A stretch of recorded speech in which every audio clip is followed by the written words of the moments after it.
When we talk about priming, we're really talking about something far more fundamental than a morning routine or a motivational trick. We're talking about the way human beings are wired to interpret reality. Every single day, before you say a word, before you open your phone, before the world has a chance to make its demands on you, your mind is already asking one central question. Asterisk, what does this day mean? Asterisk, priming is the act of answering that question on purpose instead of leaving it to chance. At its core, priming is the process of setting your internal state in advance. Psychology has shown us repeatedly that we never respond to life as it is. We respond to life as we perceive it.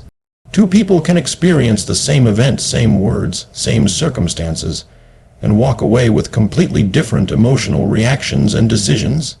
Why? Because their internal filters are different. Priming is about consciously choosing those filters before the day chooses them for you. Most people don't realize they're being primed constantly.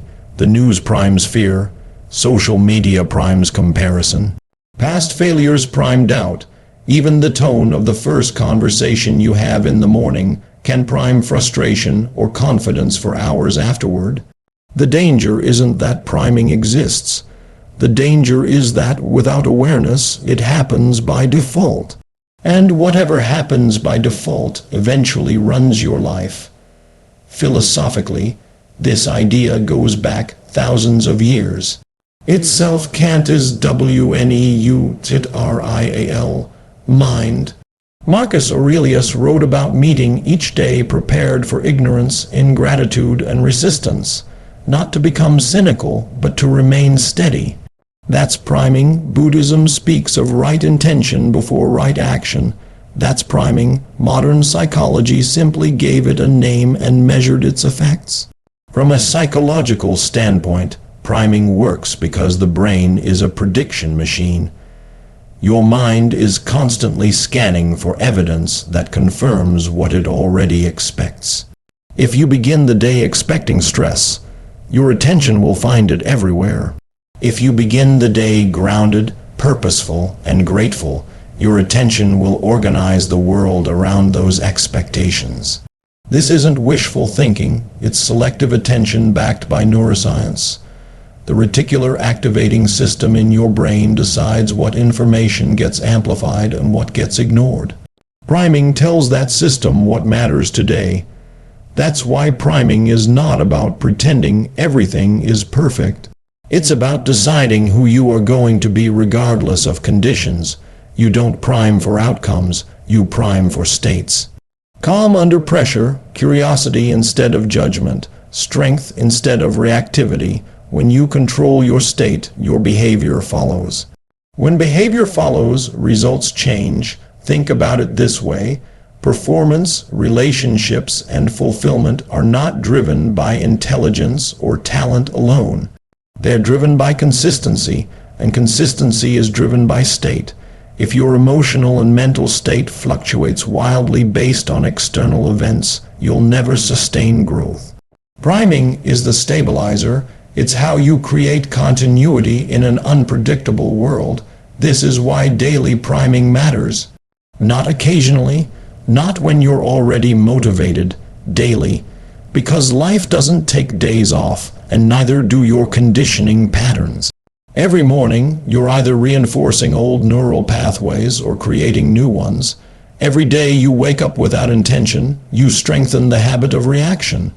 Every day you prime deliberately, you strengthen the habit of leadership over your thoughts, your emotions, and ultimately your life. And here's the part most people miss. Priming isn't about control in a rigid sense, it's about freedom. The freedom to choose your response, the freedom to not be hijacked by mood, memory, or momentum. When you prime yourself, you're saying, I decide the frame through which today is experienced. That decision, repeated over time, becomes identity. So when we talk about priming, we're not talking about adding one more thing to your to-do list. We're talking about reclaiming the first moments of your day, the moments that silently determine everything that follows. Because the quality of your questions, your focus, and your emotional state at the start of the day doesn't just shape the day, It shapes the person you become, and the real question is this: if the first influence on your mind sets the direction of your life, why would you ever leave it unchosen? Once we understand what priming is and why it matters, the next natural question is whether it actually works at a biological and psychological level, or whether it's just another idea that sounds good but fades under scrutiny. This is where the science becomes not only convincing but unavoidable. Because priming isn't built on motivation or optimism. It's built on how the human brain is designed to learn, adapt, and survive. Your brain is not a fixed structure, it's plastic. Every thought you think, every emotion you rehearse, every pattern you repeat leaves a physical trace in neural circuitry. This is the essence of neuroplasticity. Neurons that fire together wire together. Over time, these patterns become more efficient, more automatic, and harder to interrupt. This is why habits, good or bad, feel effortless once they're established. Priming works because it deliberately engages this mechanism instead of letting it run unconsciously. Most people assume that change begins with action. In reality, change begins with repetition at the level of attention and emotion. Studies in cognitive psychology show that the brain doesn't strongly differentiate between vividly imagined experiences and real ones. When you repeatedly visualize a behavior, embody a state, or focus on a value, the same neural pathways activate as if you were physically living it. This is why elite athletes rehearse mentally, why exposure therapy works, and why daily priming creates measurable shifts in confidence, focus, and resilience. Emotion plays a critical role here. Learning doesn't happen best in neutral states. It happens in emotionally charged ones. The stronger the emotion, the deeper the encoding. When you prime yourself into a heightened but controlled emotional state, gratitude, determination, certainty, you're signaling to the brain that this experience matters. That signal increases dopamine and norepinephrine, chemicals tied directly to learning and memory formation. Over time, the brain begins to associate those states with your morning routine, making them easier to access throughout the day. Philosophically, this aligns with an old idea expressed in modern terms: we become what we practice paying attention to. William James, often called the father of modern psychology, said that the faculty of bringing back a wandering attention over and over again is the root of judgment, character, and will. Priming is simply structured attention, repeated daily, long enough for character to change. There's also a predictive element to the brain that priming directly influences. Your nervous system is constantly trying to anticipate what comes next so it can conserve energy. When your day begins in chaos, checking messages, reacting to urgency, absorbing stress, the brain predicts threat and prepares for defense. Cortisol rises, attention narrows, creativity drops. But when you begin the day with intentional priming, the brain predicts agency. It prepares for engagement rather than survival. This shift alone can change how you communicate, problem solve, and regulate stress. Research on stress response supports this. Individuals who perceive themselves as having control, even symbolic control, over their circumstances show lower physiological stress markers than those who feel at the mercy of events. Priming doesn't eliminate challenges, it changes the body's interpretation of them. An interpretation determines whether pressure becomes fuel or friction. Over time, this repeated state setting does something profound. It reshapes identity. Identity isn't a story you tell yourself once. It's a conclusion drawn from repeated evidence. When you consistently prime yourself into focus, strength, and intention, the brain begins to tag those states as who I am. This is why discipline becomes easier, not harder, with consistency. You're no longer forcing behavior, you're expressing identity. This is also why priming must be daily. The brain doesn't change through intensity alone, it changes through frequency. A single powerful experience can inspire, but repeated smaller experiences rewire. 5 minutes every morning, repeated over months, will outpace occasional bursts of motivation every time. Biology favors consistency, so the science behind priming is not mystical and it's not optional. You are being conditioned every day whether you participate consciously or not. The only choice is whether you design that conditioning or inherit it from your environment, your past, and your habits. And here's the closing truth worth sitting with. Every morning, you are training your brain for the life you are about to live. The question isn't whether training is happening, it's whether you are the one directing it. Once the science is clear, the conversation naturally shifts from asterisk how priming works asterisk to asterisk what it actually does in real life asterisk. Because if priming only changed how you felt in the morning, it would be interesting, but not transformative. What makes priming powerful is that it reshapes behavior, and behavior is the bridge between intention and results.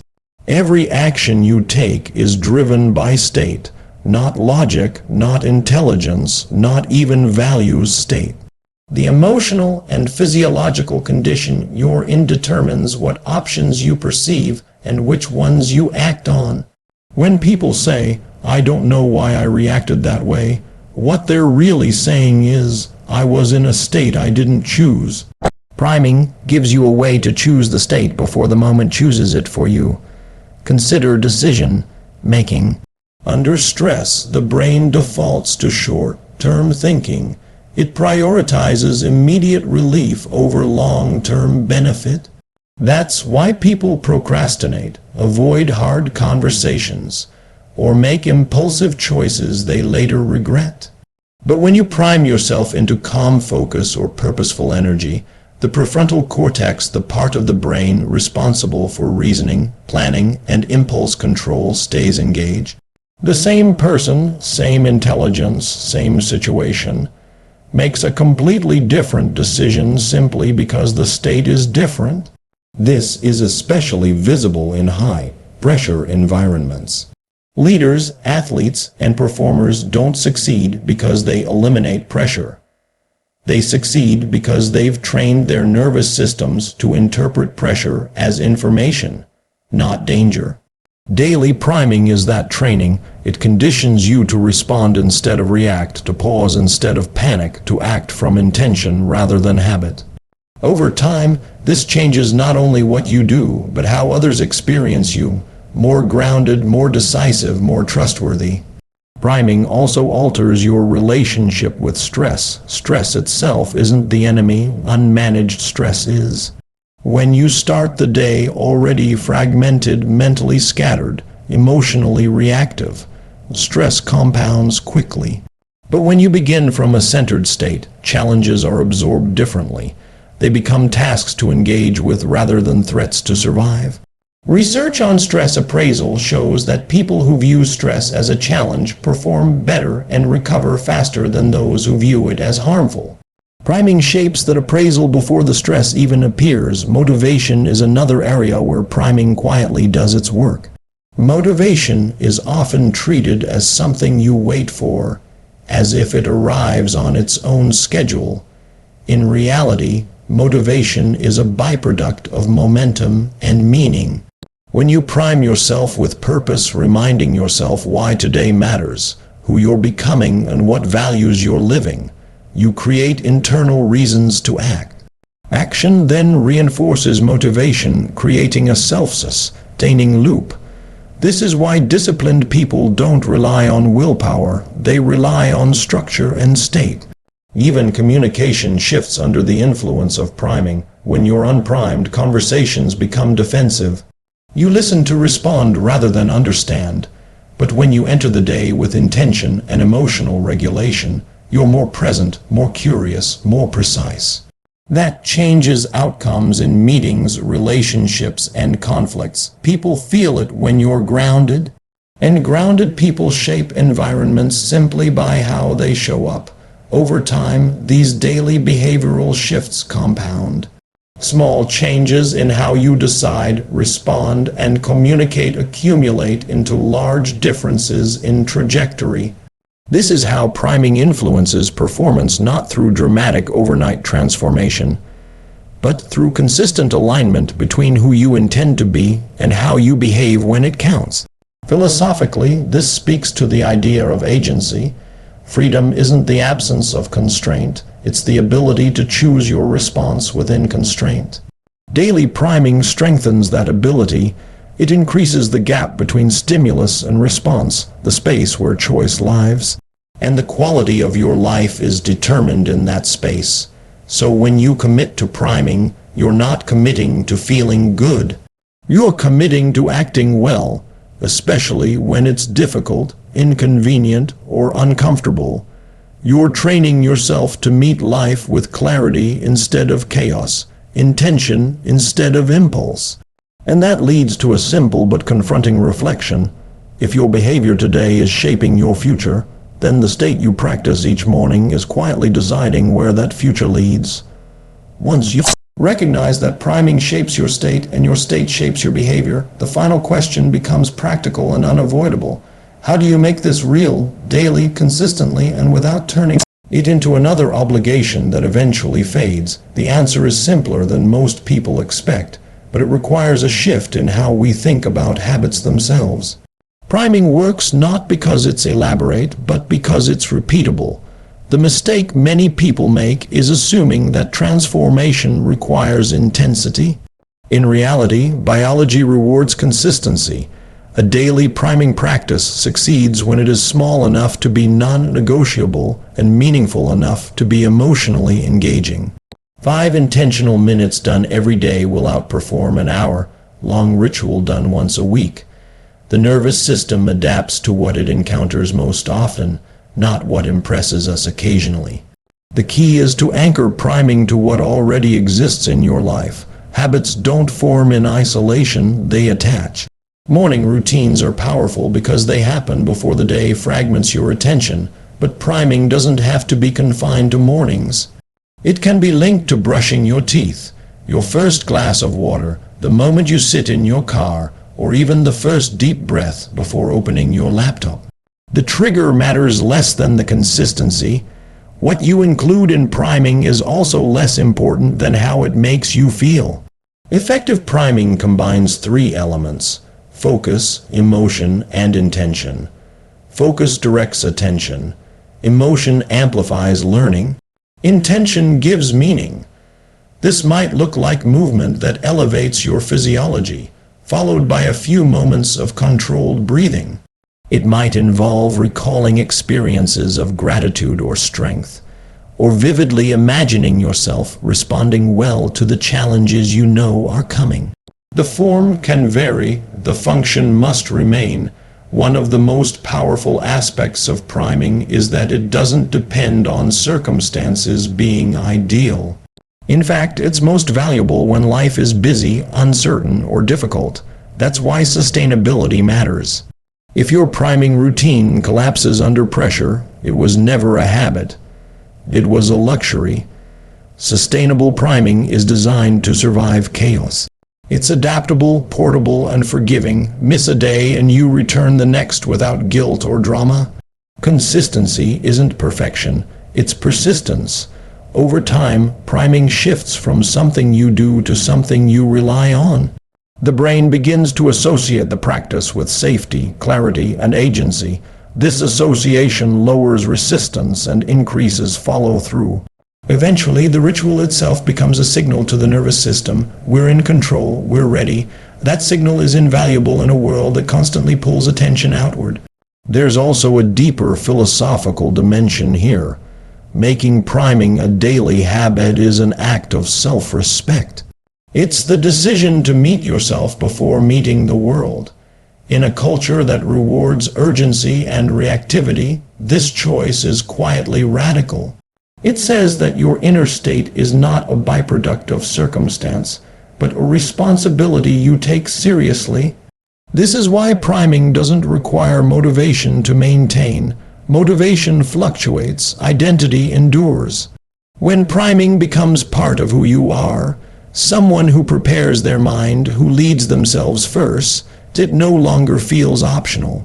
It feels aligned, and alignment is what makes habits last. The ultimate goal isn't to control every thought or emotion. That's neither possible nor desirable. The goal is to create a reliable foundation, a baseline of clarity and intention you can return to no matter what the day brings. From that foundation, growth becomes sustainable instead of exhausting. So as this conversation comes full circle, remember this: you don't rise to the level of your goals, you fall to the level of your preparation. And preparation doesn't begin when life tests you, it begins in the quiet moments when you decide how you will show up. Because the smallest daily habit, practiced with intention, has the power to quietly shape a lifetime.